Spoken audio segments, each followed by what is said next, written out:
Hi, my name is Steven Rivadeneira, and for 1630, I'll be focusing on robust methods for the drone. Starting with the problem of robustness is one of great importance for control.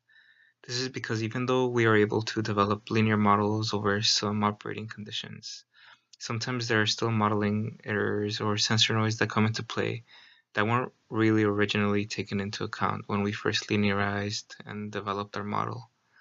So because of that, robust methods should be implemented, especially if system requirements are not being met with the linear model.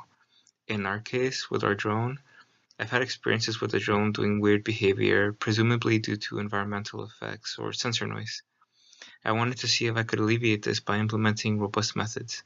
In particular, this project will focus on implementing H-infinity methods in order to make the system more robust.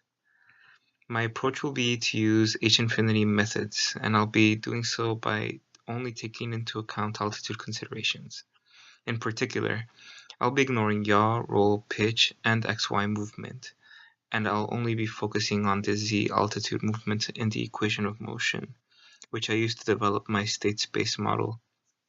Once I develop a state space model, I'll be able to develop some weights, and from there I'll define an augmented plant.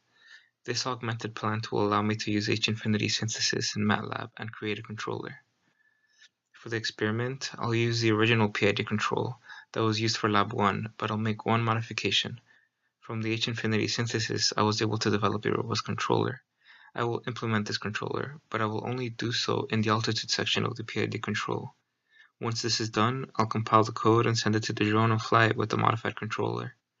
This will allow me to compare both the original PID control and the modified, more robust PID control.